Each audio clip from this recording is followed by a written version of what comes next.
Hey guys, I'm Aditya Thakur and welcome back to my YouTube channel. Today we have with us a very special guest, Vishnupriya Arora. She is an entrepreneur, a leader, as well as a great friend. What I really love about her is a passion to explore new things, to try out something new, to not be limited and to strive and succeed. I had been wanting to interview her for a long time, and today I get to ask her a number of questions. So let's get started without any delay.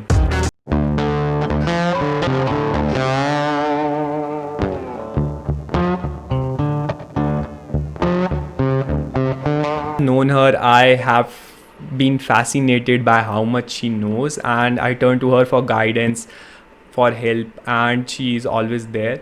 So glad to have you here with me today, Vishnu. I would love if you could introduce yourself. Thank you so much, Aditya. It's always a pleasure talking to you. And I'm so glad you took out time to have this session with me. Hi, everyone. I'm Vishnupriya. And I'm a person who likes to stay in the flow. I, I love designing, I'm into strategic marketing. And my portfolio is basically built on diverse work. I I believe that there's no point in working if you don't love what you do. And following that belief, I like to surround myself with work that brings in passion into my life. And I believe that when you love what you do, you get a flow. And I'm the person who likes to stay in that flow. Yeah, definitely. So that is a wonderful introduction. There is so much to learn from you. So I have prepared a list of questions that we would take up for this session.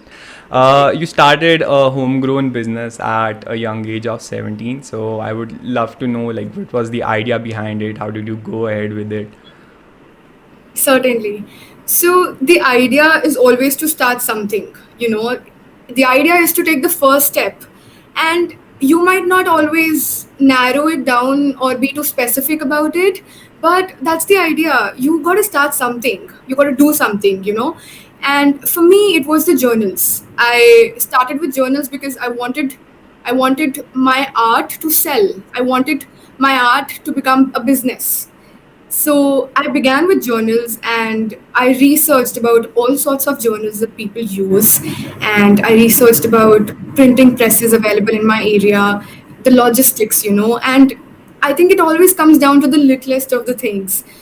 Like you got to know what sort of binding would people prefer when they're traveling or when they're going to college or a school or when they're in office. So I worked on that, and it took me a while to design the journal. And yeah, I won't say that it was easy, but it's not hard either because when you take the first step, the rest of the steps follow along.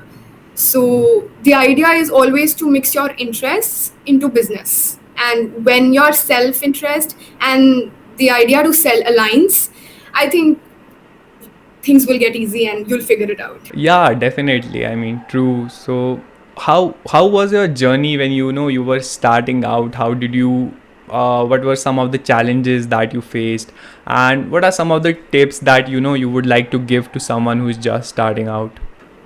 Right. So I remember initially when I started, I only had two people that who would encourage me to pursue this idea. There, you know, like when you start anything, there are so many people normally who are skeptical about you. Like they'd say, "Oh, you're not famous Instagrammer, so how will you sell? You're not a salesman.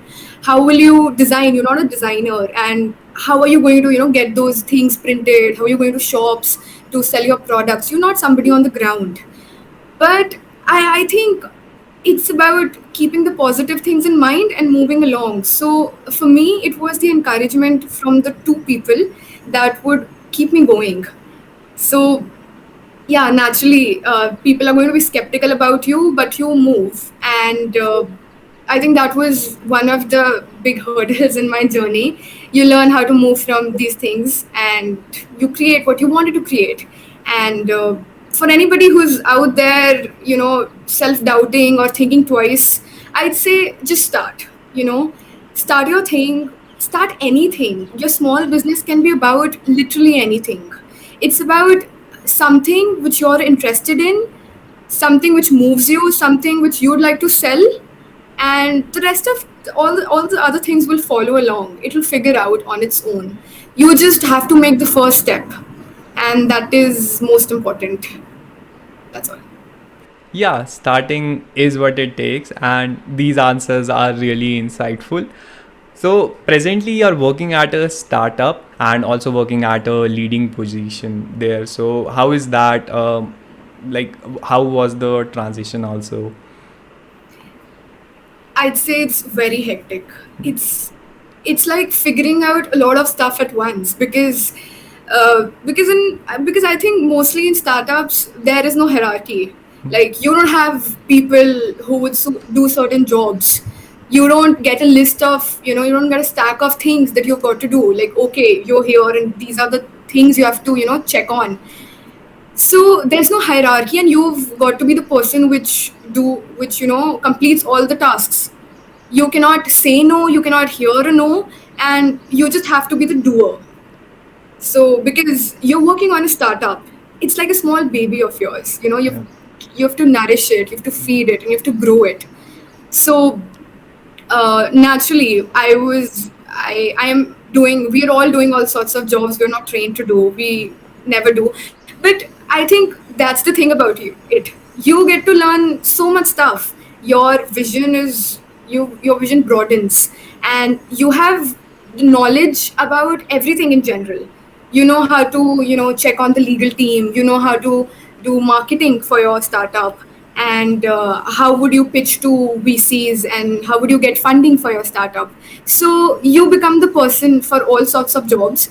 And when in future, because I don't know, like, maybe I'd shift to something else in 6 months or an year, or maybe I'd stick here for 10 years and shift later. But the idea is that when you start something of your own later, a venture or a project, you don't have to rely on other people. You are the person. That's all you need. Like, you rely on yourself, and you can trust yourself for all the jobs that normally people rely on other people to do. So that's a lovely thing about startup. Mostly it's like, you have the freedom to fail. I love it. I have the freedom to fail. I can start over and over on anything that I like, on, pursuing my interest. And this freedom to failure is one of the most positive things you can adapt to. You use it to your advantage. So I love that about working with startups and working on small projects. That's amazing for me. Yeah, exactly. There is so much to explore, to try out new things, be bad at, and then gradually learn as you go. Exactly. You're working in finance, so I wanted to ask, like, for someone completely new to investing who hasn't invested before, I wanted to know on the side, like, how would they get started with it? Because you're working in that field. Open a demat account. Okay. That's it. Like, literally open a demat account right now. Even if you're thinking about investing or trading or making money for yourself, because see, your money is just sitting right there. It's like idle, doing nothing. So you better open a demat account, put it there, and start investing. So if somebody who wants to start investing, I'd say you check money control, you read newspapers, forget about checking Instagram and DMs and WhatsApp messages. You make yourself financially literate. And if you're somebody like me, somebody from a middle class family, it's like rich dad, poor dad. You know, people say it's risky. You gotta take the risk. I'd say there's risk in not taking the risk. There's risk in not investing and not opening a demat account. It's a big risk, and because anyway, you're losing money anyway. It's sitting in the bank, it's making 6%, it's growing at 6% every year. You could do that every day. So why not? And like, you can build your portfolio, you have to do research. Just don't take financial advice from people. Surround yourself from people who have the same goals with you. Make yourself financially literate. That's the idea. And research about getting into the field. Most importantly, just open a demat account right away, and you'll have it all figured out slowly. Yeah, being financially liberate is the goal. I do agree with that. And I too, after I opened my DMAT account, learned a lot about investing. So, going back a little bit in the past, you were a social media strategist. So, I wanted to know, like, right now, quarantine is going on, and personal branding, putting yourself out there and building an online presence is really important. So, I wanted to know, like, what are some of the tips you would like to share on how to build a brand? And you did help me when I was starting out with LinkedIn. So, something that you would share with the audience. Right. So, there's this thing about people. Whenever they want to begin something, they wait for the perfect opportunity to start. Like a person might think that when I'll receive this big project, I'll put it out on LinkedIn. I'll, make my website. When I'll have finished this project, this XYZ company, when they hire me, I'll add it on my LinkedIn. But people forget that the most important part is the journey which is in between. It's not about impressing the crowd out there. It's just about impressing that one person in the crowd.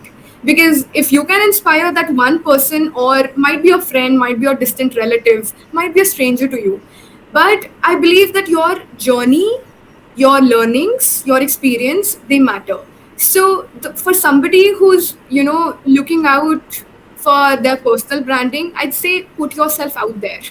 Share anything, share literally anything, share your experiences, something you learned, failure from the past project, or something which you're excited about in the future, so whatever that might be, it might be of useful to somebody which you don't even know about. So that is the idea, to put yourself out there and to share. That's all. Yeah, totally. And for someone who is looking to start into social media marketing, how do you get those potential clients, or how do you reach out to people, network with the right people, and get the leads for your own business? I started small, and that's what I'd like to tell everyone, that you can start small. It's the right way to start.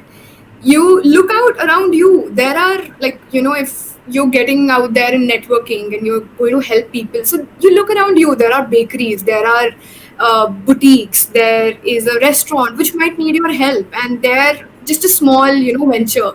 So I think that you need to, you can start pitching to anybody, and once you tap their business, they do the job for you. They spread the word for you, and your audience will not add up. They'll get multiplied. So you can start from zero and still reach to a 5,000, audience, number of people. So that's the idea. Start small, share those experiences. Your audience will multiply, and you'll eventually get clients. And when you showcase work, people are impressed. People get to know you, and that's how you get clients. That's the secret. Yeah, definitely. So this has been like very insightful. As I mentioned, ki there is so much to learn, to learn from you, to pick your brain, as in, but there is only as much time we have. Working as much as you do, I also wanted to know, how do you manage your time, and how do you take out time for yourself, time for self care, time to relax, to enjoy, while also taking up a job, a hectic one, as you mentioned. So, how do you manage your time, take care of yourself also? Why do you do that? Honestly, I don't. I most of the times I forget that I am not my work. I am another human being. And like there are times when I forget to check on my friends. I forget to talk to them and realize that, oh, I have a life. So, but most importantly, when you are overworking and when you burn out yourself, you realize that you are not your work. So the idea is to put yourself above and before your work. And there are times when I do that, when I overwork and overburn myself. But again, I try to find joy in the littlest of the things. Like I treat myself with a cup of iced coffee, and that works magically for me. I go out and take some time for my physical fitness, and I play tennis, I play basketball, and I gym. So it's good for me, it's healthy for me. And like once in a while, you can binge on your favorite Netflix series. but it's important. Like, you have to maintain a healthy life balance naturally, and it's most important to realize that you are not defined by your work. You are another human being, and you're not married to work. So let's all always remember that, and try not to mix our work and personal life. Definitely. And this has been like really, really insightful talking to you today. A last question I would say for today's session. I want to know like what are some of the future goals that you are working on, if you would like to share. I am not sure. Like, I move in a flow, and my interest, my inclination towards hobbies might change like every 6 months.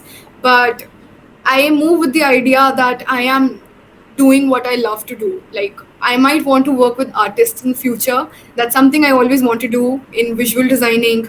And I might just, go deeper in the field of financial technology, and or I might just stay a freelancer for the rest of my life. I love it like this. So I wouldn't say I have a specific goal, but I I just want I just want to make a life for myself that I'm contented with, not have over expectations and be super ambitious, but just enough that I'm proud of.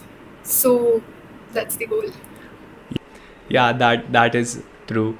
And I wish you all the best. Thank you so much for joining me today in this session. Thank you so much for having me, Aditya. And that is it for today's session. It was so insightful talking to Vishnupriya. I'll link all her socials in the description. You can reach out to her there. You can also join in our community. She is an active member there. Also, I am really glad there wouldn't have been a better first guest for this interview. Looking forward to more sessions. If you are new here, do not forget to subscribe the channel and also hit the notification bell icon to stay updated whenever we post the new videos. Thank you.